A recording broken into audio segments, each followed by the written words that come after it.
We are 227 days away from when the Nittany Lions kick off their season against the Boilermakers of Purdue and West Lafayette. But who's counting? And when Penn State takes the field, there will be many new faces joining the blue and white. Let's talk about who they are. Hello everybody and welcome to Penn State Sports Night. I'm Zach Gershman, joined alongside by Destiny Sanchez and Michael DeBaton. Guys, the Penn State fans all across the country have been eagerly awaiting the arrival of five-star quarterback Drew Allar, but there's another quarterback in the class of 2022 that people might not be talking about that much. Destiny, introduce us to the two quarterbacks of the class of 2022. Zach, you said it right. Penn State has two great QBs in this recruiting class. I'm going to start with Drew. He's the #1 QB right now in the nation. He is coming off of a really great last two seasons in Medina, Ohio. He is an up-tempo offensive style. He is a dynamic and deceptive QB. Penn State jumped on him really quickly before schools like Notre Dame could take him, and I think that Allar is really motivated to be a part of this recruiting class. Moving over to Bo, he has been compared to the athleticism of Trace, which I thought was an interesting comparison. He has thrown over 4,800 yards for 67 touchdowns, and he had two really productive seasons as a QB. Bo really understands that the narrative of Penn State QBs needs to be changed, and I think he's up for the challenge. And I think that Drew and Bo really need to challenge each other as QBs just to build their character and to improve both of them as QBs going into this Penn State season. So I'm excited to see them in the fall.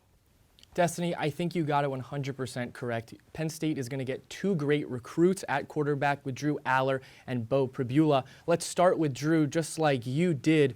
Drew Allar is going to be the face of Penn State football. This guy is Mr. Ohio. He is a darn good football player. In the state of Ohio, he won Mr. Ohio football, and he absolutely killed it throughout his 4 years of high school ball. But I want to analyze his most recent game, right? We're looking at some film. He just played in the Under Armour All-American Bowl, where he absolutely balled out, in my opinion. He did look a little shaky at first. He was trying to force the ball to wide receivers who weren't open, but he eventually got in his stride. He did have that one wide open touchdown off of some blown coverage. I think the issue is, though, that he was trying to be perfect. He was trying to force the ball into those tight coverages where the wide receivers just weren't open. But on the bright side, he was very accurate. And so I'm actually not going to fault him. I'm going to give credit to the opposing defensive line who was able to exploit those gaps in the offensive line. In Medina, he had a fantastic offensive line. He rarely got any pressures, and he pretty much wasn't sacked whatsoever in all of high school. And so he finally got his first real competition of other players who were going to be at the D1 level in college football, and he was forced to roll out of the pocket, be under pressure, and he wasn't as comfortable as he usually is. But on the bright side, what do we see there?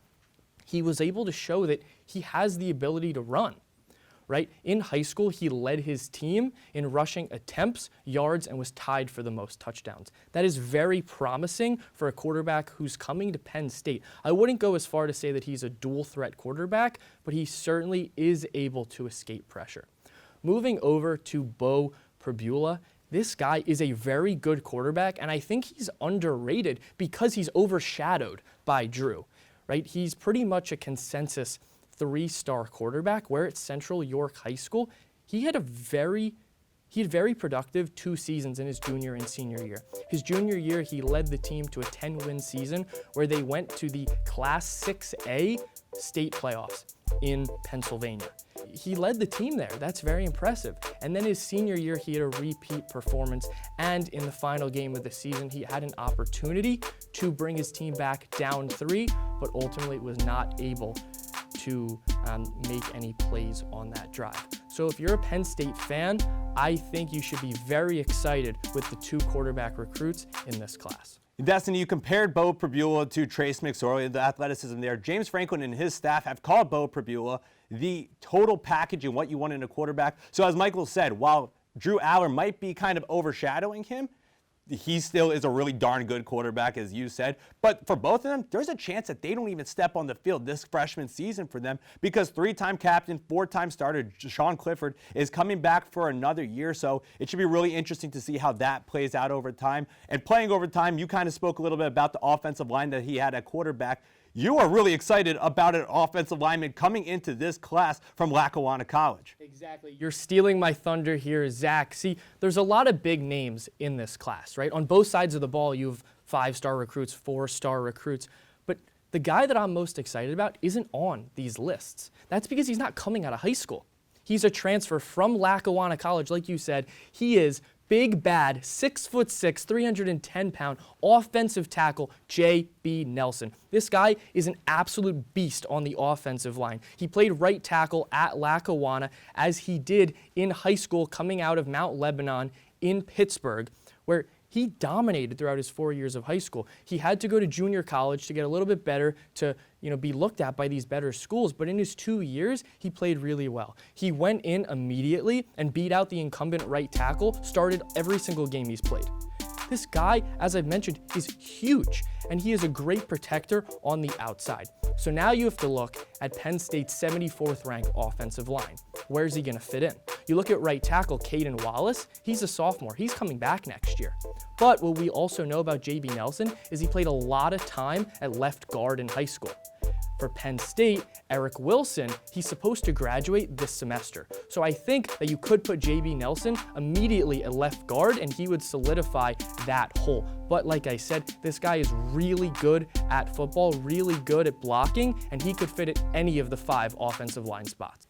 You made some really good points there on how there's some athletes that aren't getting as much attention as Drew and Bo that can be key components to Penn State football. I'm going to talk about Nick Singleton, running back from Reading, PA. Gatorade National Player of the Year was presented by Penn State alum Saquon Barkley. He has averaged 12 yards per carry, and he can play inside and outside of the ball. He also can contribute to the passing game as well. I think that is the ultimate versatile athlete right there, and I'm excited to see him play for Penn State. Jaywan Sider adding another member to the Lawn Boys family, and you got a pretty big offensive lineman to make some holes in the line for him to bust right through. One of the guys I'm looking at is Denai Dennis-Sutton, the #1 recruit out of Maryland State. He's just a beast. And with defensive end university, which is what I'm going to start declaring it as, because you got Odafe Owe tearing it up with the Baltimore Ravens. You have Yetur Gross-Matos continuing on that legacy. And now Arnold Ebiketie also being a projected first-round pick, so kind of continuing it on with Denai Dennis-Sutton. But this class as a whole, they're going to come into this program. What do you think they're going to bring to this Penn State football team, Destiny? From interviews of the recruiting class for 2022 and Penn State coaches, I can tell that this recruiting class understands the task that they need to do. They need to change the narrative for Penn State football, both on the offensive and defensive side. And I really think that this class has the potential to do that, and I'm excited to see how they change the story. Yeah, for sure, Destiny. I think you hit the nail on the head. What this class brings above all is energy, excitement. When they go into the locker room on day one, this energy, it's going to spread. You look, the veterans are going to get excited, and then that's going to cause future classes to also be excited. Like you said, the class of 22 is pretty good, but experts are saying that the class of 2023 is going to be even better.